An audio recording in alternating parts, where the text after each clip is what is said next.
Hi guys, John back again with another quick update. Yes, a little update on the FT17. If you remember now from the last time, I constructed the interior and I built say a wall between the engine and the fighting compartment, the place where the chap in this turret stands. Yes, he just stands in the turret. He doesn't get a seat or anything like that, poor chap. But I am after adding one or two more little things. I'm after adding some racks to either side. They look grand, even though they're not racks. I'll show you exactly what I used in a minute. But considering that you're not actually going to get in to see these things, you're only just going to get a... If you hold it in certain angles, you might get a kind of a glimpse of it. So you'd know if there's something there, if there's something not there. That's why I decided to put something there, which is better than, say, not there. Does that make any sense? Doesn't. Not to me anyway. And I also added a fire extinguisher, like I said I was going to. And I'm after painting them all up and weathering them. Yes, all weathered and everything ready to go. So I'm happy enough with how it came out. Okay, so let's have a quick look at the interior of that. We throw some light on the subject. And we get in here and we'll have a look at that. Okay. Now, I am very freaking happy with how that turned out, believe me, you. Right? That's how I imagine the insides of those things would have looked after a while. Right? Don't mind about back there, that was just me trying out different bits and pieces, making sure the wash was dark enough or light enough. But, like I said, I'm happy with that. I really, really am. Now the racks, believe it or not, they're bits of track, as you can sort of make out if you were wondering straight away, and you got it now. There you go. It's bits of track. I think it's actually tiger track or panther. I'm not 100% sure which one it is, but it's one of those old World War II German tracks.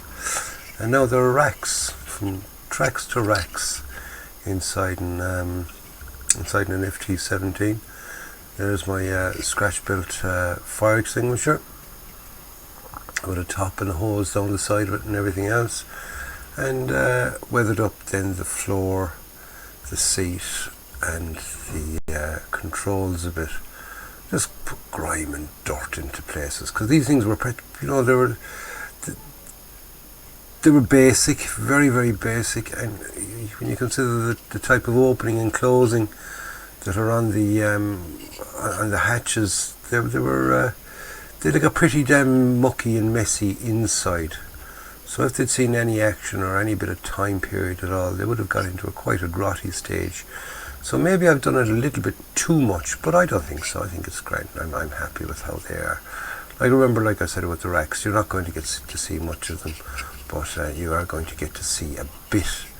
So it's good to have something in there that you can kind of see.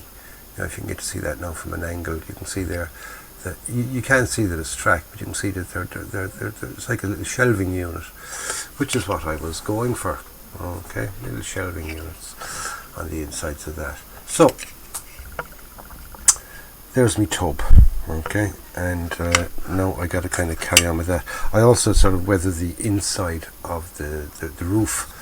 Very, very, very lightly weathered. Just gave it a black wash. I was happy enough with that. You're not really going to get to see it, but it's done anyway. So, like I said, when that top goes on and the other pieces go in there, the turret goes on to the top of that, then again, and then you got blocking up the sides. You are going to get to see very, very little. Oops, very, very little in there. But the fact that you can see it at all would mean that, it would definitely need that back wall on it.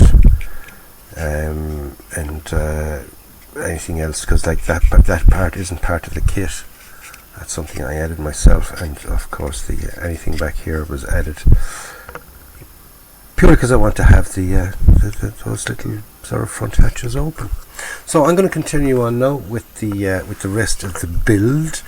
I think we're sort of working up around this section now here. There's some pieces to go on the front there.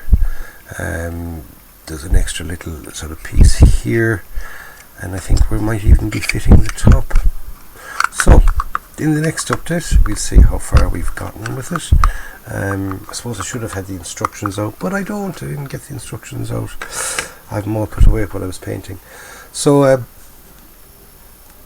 like I said, I'm going to leave this quick update at that. You've seen how the interior can be kind of changed around a bit, just with a couple of little bits and pieces that you'd have lying around in your stash box, or your spare parts box, should I say. That's if you keep spare parts, but there's a good reason to keep them, because you never know what you'd need. You never know, what you're going to need them for. So like I said, that was 2 tracks, 2 pieces of a stand off a figure, and sort of a rolled up tarp, and a bit of sprue, and that's what made up those. Okay, a few extra little bits that I added to it, and I think it makes a major difference to the inside of it. So I'll catch you in the next one, where we'll be moved on another little bit, and it's turning out to be quite an interesting little kit, isn't it?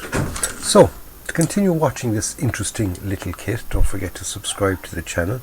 Thank you for those that already have, and don't forget to hit the bell and give it a like, give it the old thumbs up. Please give it the old thumbs up anyway. Sort of that helps the analytics. That's a word I learned there recently. Don't exactly know what it means, but